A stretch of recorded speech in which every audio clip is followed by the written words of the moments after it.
찬송가 6장 목소리 높여서를 함께 부르심으로 2022년 9월 19일 월요일 새벽 예배를 시작합니다.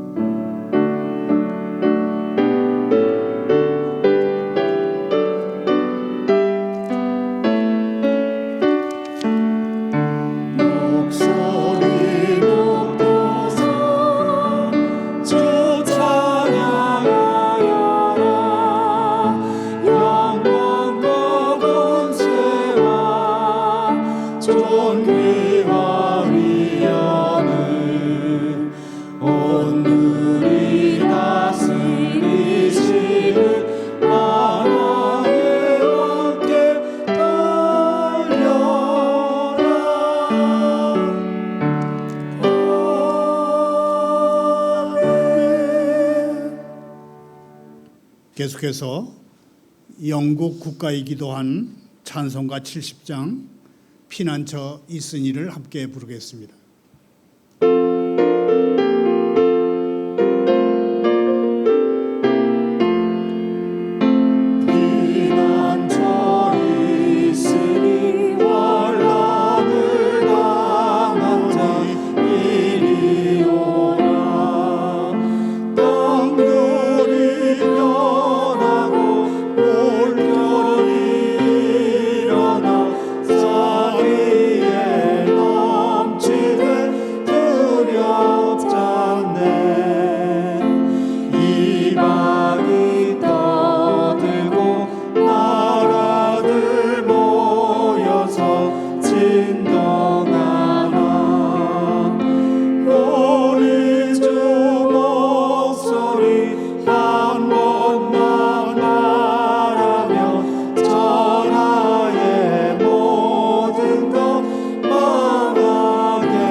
새벽에 보실 하나님의 말씀은 창세기 25장 19절부터 34절까지입니다. 교독합니다.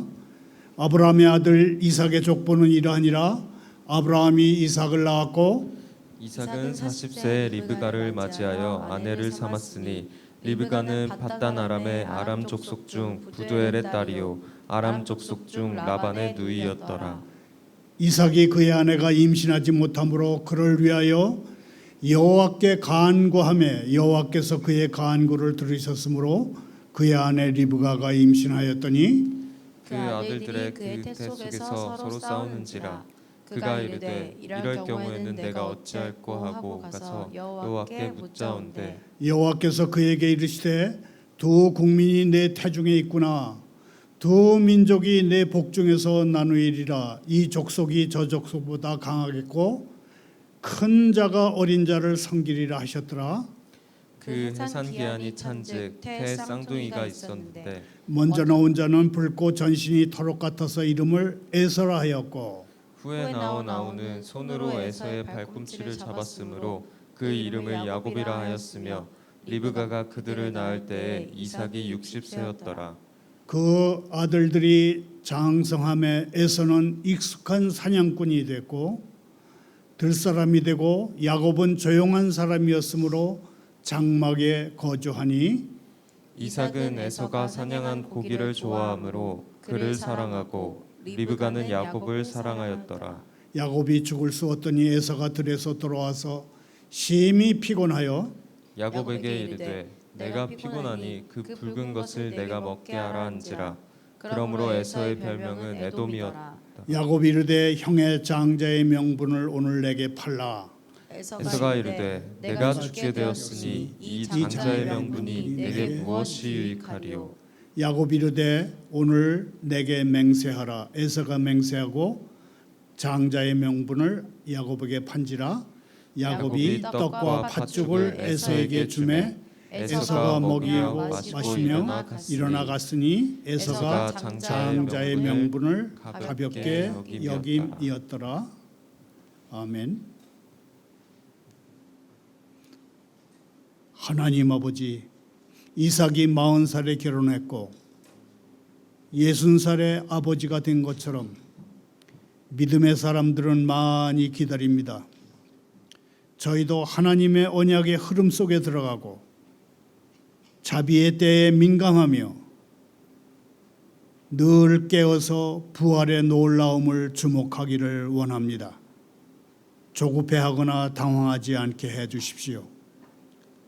쌍둥이 형제 에서와 야곱처럼 저희가 갈등이 있는 곳에 태어난 것을 압니다.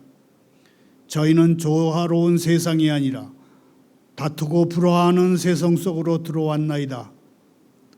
갈등을 거쳐 언약과 은혜의 명쾌함에 이르도록 저희를 이끌어 주십시오.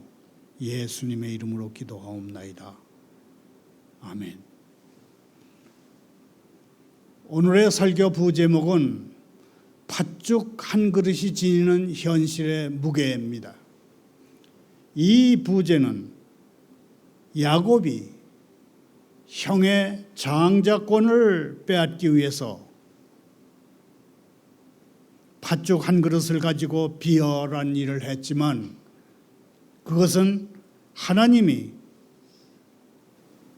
이 일을 주권적으로 행하실 것을 충분히 이해하지 못한 야곱의 어리석은 짓이었다 하는 뜻이 담겨 있습니다.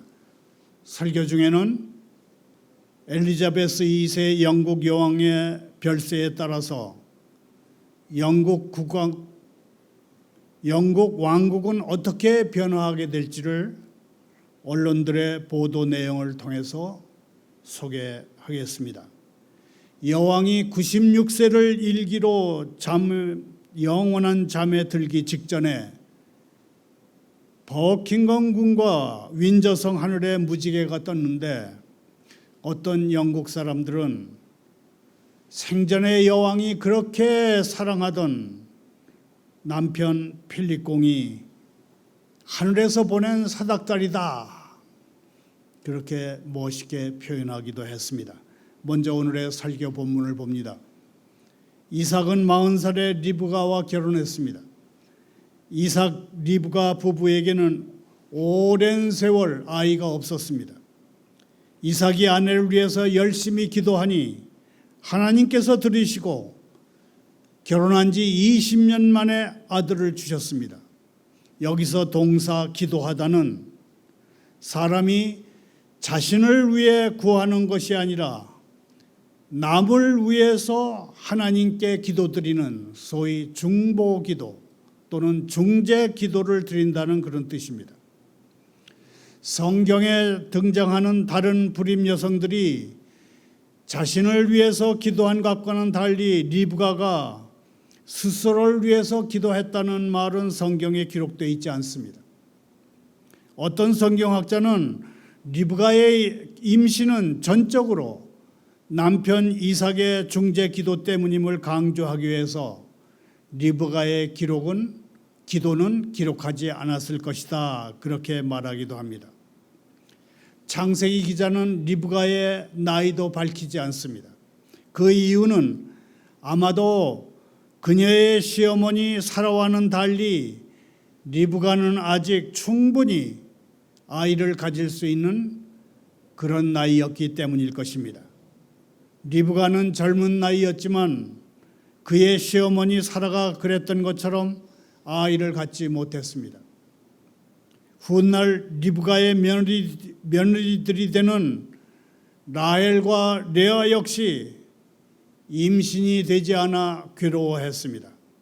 하나님께서는 아브라함과 그의 후손들에게 많은 씨앗을 약속하셨는데 이 집안의 여자들은 왜 잉태하지 못하는 것일까요?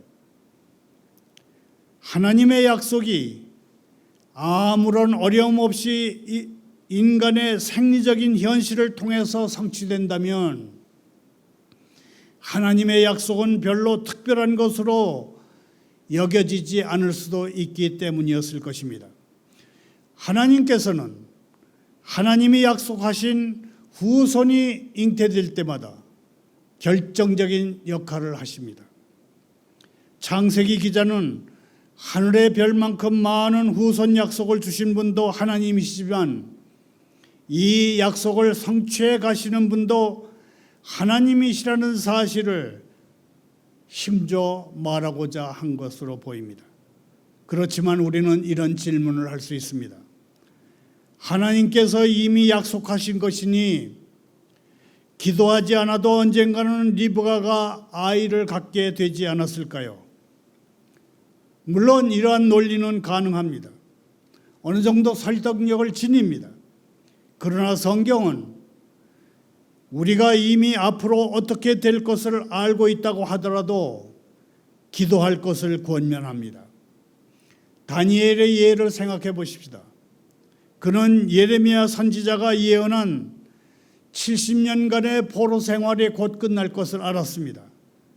그러나 다니엘은 하나님 앞에 나가서 금식 기도했습니다. 아브라함의 중재 기도와 다니엘의 금식 기도를 통해서 우리가 알 수 있는 것은 기도는 단순히 하나님의 뜻을 알게 해달라는 것뿐만이 아니라 하나님의 마음을 움직일 수 있는 유일한 수단이라는 것입니다. 자막을 따라 함께 읽으면서 정리합니다. 기도는 단순히 하나님의 뜻을 알기 위한 것일 뿐만 아니라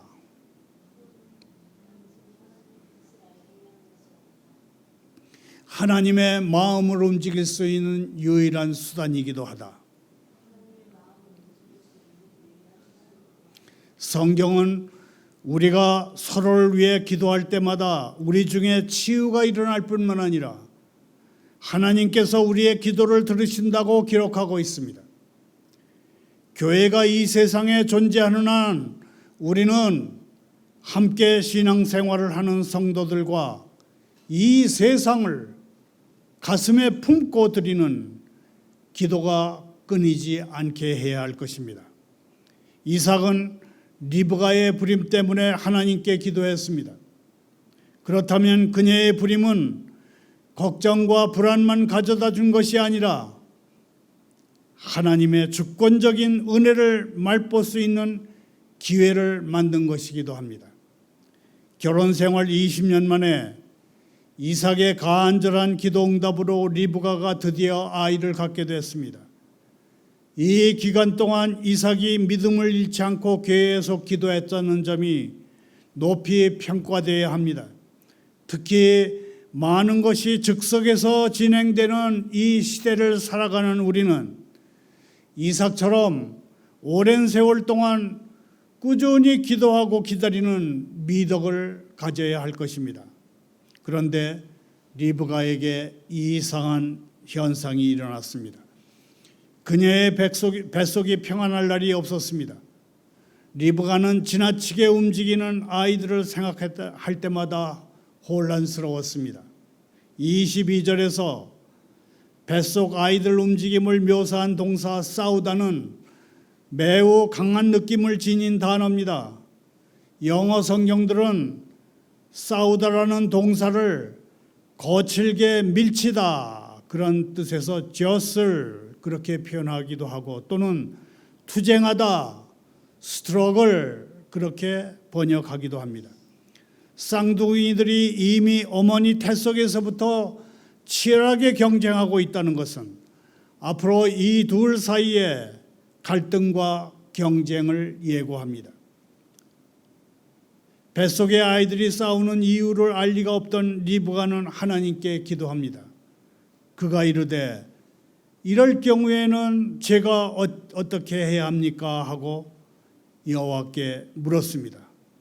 리브가는 하나님의 응답을 받았습니다. 창세기에서는 항상 선조들과 남자들이 먼저 하나님의 계시를 받는데 이삭과 리브가의 이야기에서는 아내 리브가가 남편 이삭보다 먼저 하나님의 말씀을 받습니다. 그렇다고 해서 리브가가 이삭보다 더 영적으로 성숙한 사람이었다 그렇게 넘겨짚을 필요는 없습니다.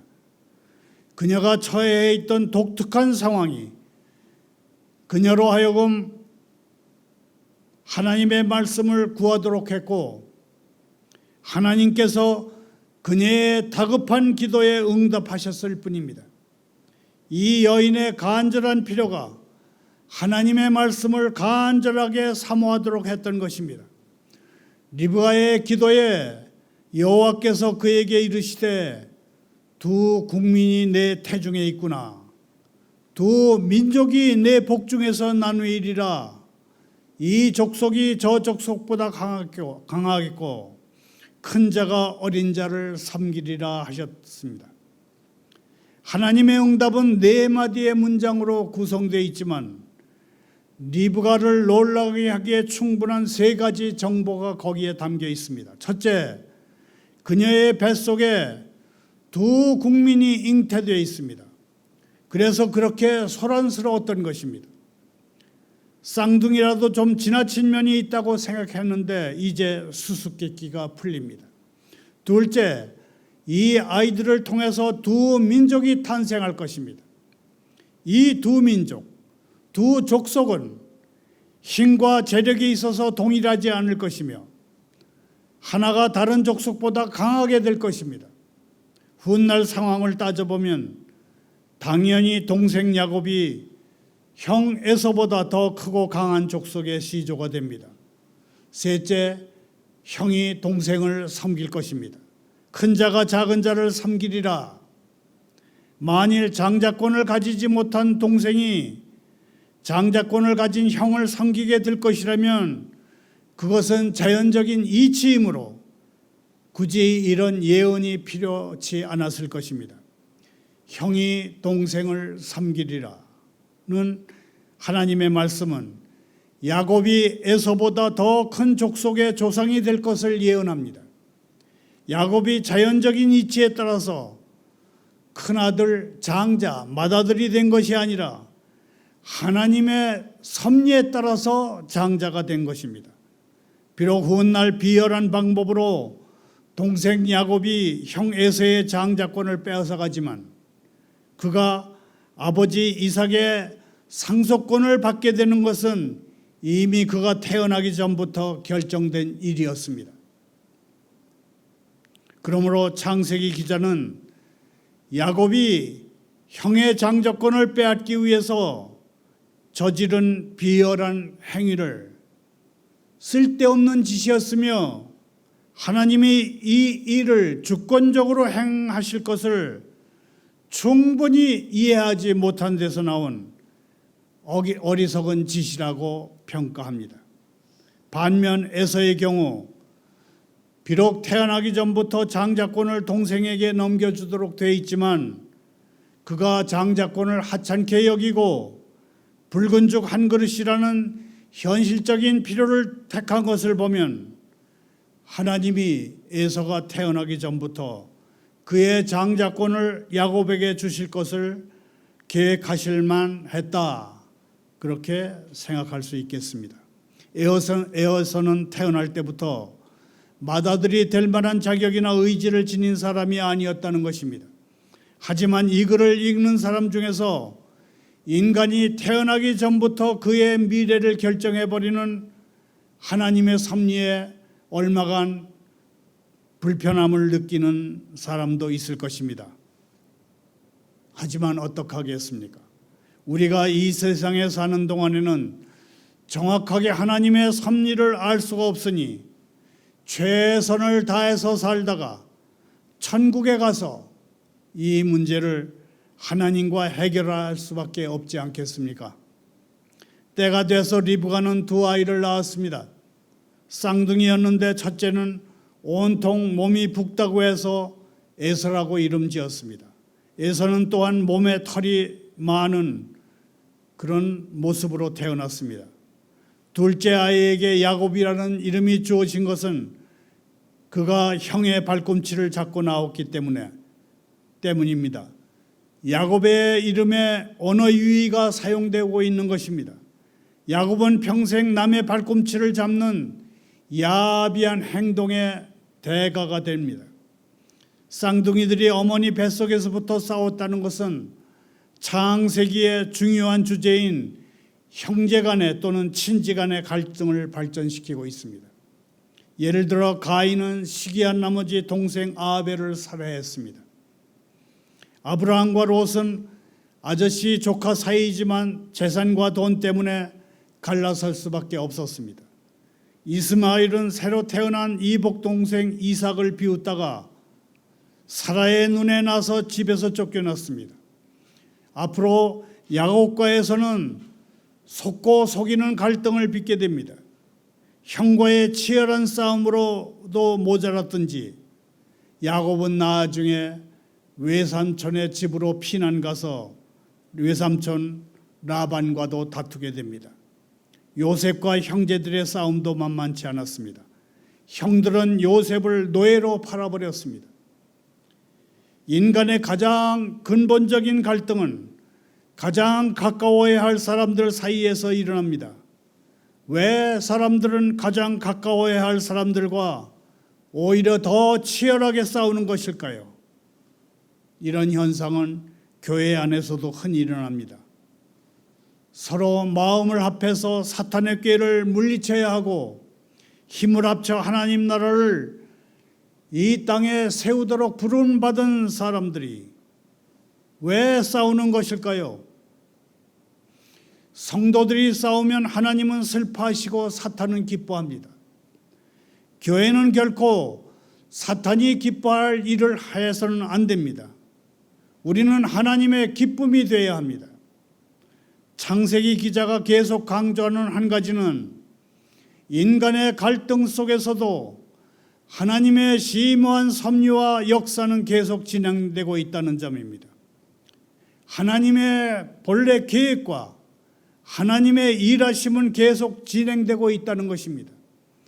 창세기 50장에서 요셉은 형제간의 갈등 속에서도 하나님의 심오한 다스리심과 일하심은 작동하고 있다고 증거합니다. 당신들은 나를 헤아려 하였으나 하나님은 그것을 선으로 바꾸셔 오늘과 같이 많은 백성의 생명을 구원하게 하려 하셨나니 그럽니다. 우리가 신앙생활을 하다 보면 너무나도 억울하게 당한다는 생각이 들 때가 있습니다. 그런 생각이 들 때마다 요셉과 함께 하셨던 하나님을 생각하면 됩니다. 그리고 한 번 더 참으면 됩니다. 하나님께서 우리의 억울함을 알고 계시기 때문입니다. 말을 맺습니다. 창세기 25장 31절 32절을 다시 읽겠습니다. 야곱이 이르되 형의 장자의 명분을 오늘 내게 팔라. 에서가 이르되 내가 죽게 되었으니 이 장자의 명분이 내게 무엇이 유익하리요. 96세를 일기로 세상을 뜬 엘리자베스 2세 여왕은 무려 71년간 군주 자리를 지키는 동안 몸에 밴 겸손함과 온화한 미소와 철저한 자기 관리와 적절한 유머 감각으로 영국과 영연방 국가 국민의 한결같은 사랑과 존경을 받았습니다. 제2차 세계대전 중에는 공주의 신분으로 운전병 겸 자동차 정비병으로 참전해서 노블리스 오블리주 왕족 신분에 걸맞는 사회적 책임을 몸소 실천함으로 영연방 국가들의 상징적인 인물로 떠올랐습니다. 언론들은 여왕의 첫사랑이면서 마지막 사랑인 필립 공과의 러브 스토리도 조명했습니다. 사춘기에 들어선 13살의 공주가 아버지를 따라서 다트머스 해군 사관학교를 방문했을 때 생도 제복을 입은 필립은 18살이었다고 전했습니다. 공주는 금발의 푸른 눈에 조각 같은 용모, 훤칠한 키에 필립 생도의 모습에 한눈에 반했다고 했습니다. 전 세계 언론의 가장 큰 관심은 74세의 찰스 왕세자가 언제 왕위를 이어받을 것인가였습니다. 영국 왕실과 정부는 영왕이 별세한 그날 왕관은 새로운 군주이자 새로운 국가 원수인 찰스 3세 폐하에게 이양된다고 발표했습니다. 또 다른 언론의 관심사는 찰스 3세와 첫 만남 이후에 52년 동안 불륜의 관계를 이어왔다는 이유로 갖은 비난을 당한 카밀라 파커 볼스 부인은 어떻게 되느냐는 것이었습니다. 다이애나 왕세자비가 우리 결혼에는 세 사람이 있어서 복잡하다고 했던 바로 그 여인, 다이애나 비인이 교통사고로 죽은 지 8년 후에 찰스 왕세자의 두 번째 부인이 된 카밀라 여사는 세기의 불륜 커플이라는 세간의 여론을 끈질긴 노력으로 극복하고 왕비 폐하 직위에 이번에 올랐습니다. 엘리자베스 여왕의 장례식은 런던 시간으로 19일, 시차가 8시간 또는 썸머타임이 있으면 5시간 정도 시차가 나니까 오늘 밤 또는 내일 오전이 될지 모르겠습니다. 런던 시간으로 19일 웨스터민스터 사원에서 국장으로 엄숙하게 진행된 후에 윈저성 안에 있는 세인트 조지 교회 지하 낙골당에 지난해 세상을 뜬 남편 필립 공 곁에서 영원히 눈을 감게 됩니다. 다시 성경으로 돌아옵니다. 이삭의 아내 리브가는 쌍둥이를 낳았습니다. 이미 태중에서부터 형이 동생을 섬기리라는 예언이 주어졌음을 볼 때 그들의 인생이 하나님의 섭리 속에 있었음을 알 수 있습니다. 야곱은 세상 만물을 다스리시는 하나님의 뜻을 이해하기까지 수와 많은 시험과 실수를 겪었습니다.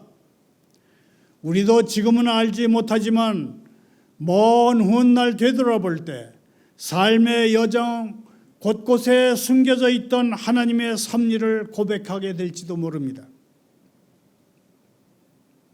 아버지 이삭은 먼저 태어난 에서를 사랑하고 어머니 리브가는 형의 발뒤꿈치를 붙잡고 태어난 야곱을 사랑하는 서로 어긋나는 사랑으로 부부는 쌍둥이를 키웠습니다. 젊은 시절 늘 하나님의 말씀을 묵상하던 신실한 이삭의 모습은 더 이상 찾아볼 수 없게 된 것입니다. 그리고 하나님의 뜻을 확신하면 망설임 없이 순종하던 리브가의 모습도 더 이상 찾아볼 수 없게 된 것입니다. 그들은 그저 인간의 정에 충실한 사람들이 되어버렸던 것입니다. 부모의 편파적인 사랑은 단순히 한 아이를 다른 아이보다 마음에 더 드는 것에 그치지 않았습니다. 서로 다른 아이를 치우치게 사랑하는 것은 이삭과 리브가의 부부관계가 별로 건강하지 못하는 것을 반증합니다. 가장 좋은 자녀 교육은 건강한 부부관계를 보이는 것입니다. 부부관계가 건강하지 못하면 자녀들 사이에도 갈등의 씨앗을 심게 된다는 것을 우리는 반드시 기억할 필요가 있다고 생각합니다. 하지만 좋은 관계는 저절로 성장하는 것이 아닙니다. 많은 노력과 시간을 들여야 합니다.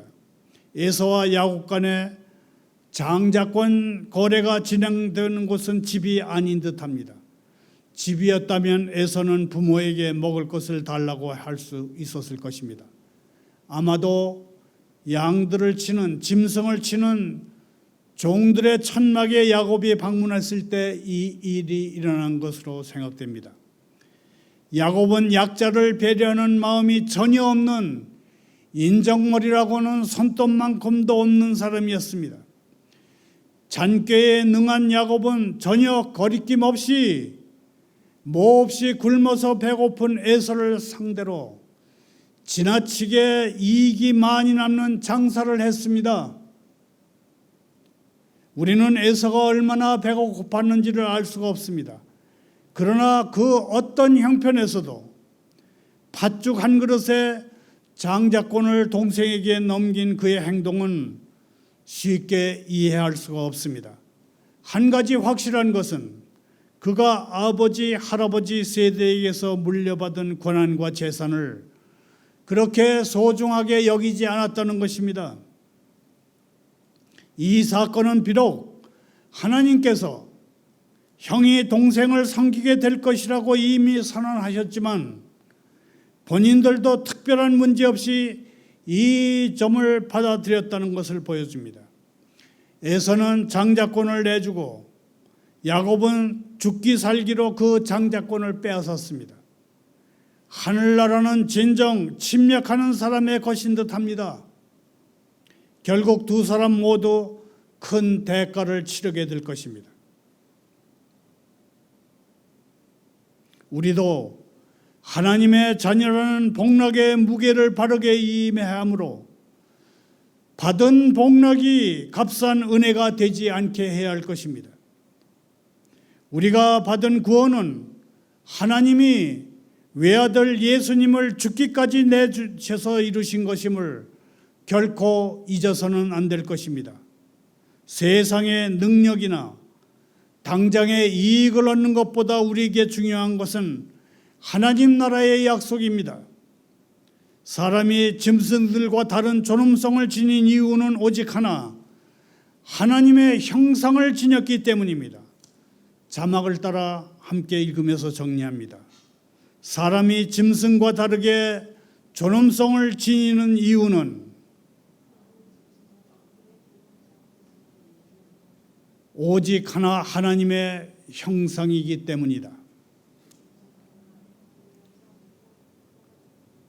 사람이 만일 하나님의 형상으로 지음받지 않았다면 짐승과 다를 게 조금도 없을 것입니다. 사람으로서 그 복된 지위를 유지하기 위해서는 하나님의 약속을 꼭 붙들고 있어야 합니다. 우리는 하나님의 나라와 하나님의 나라를 이루실 하나님의 약속을 매우 귀중하게 생각하며 하루하루를 살아가야 합니다. 감사합니다. 기도합니다.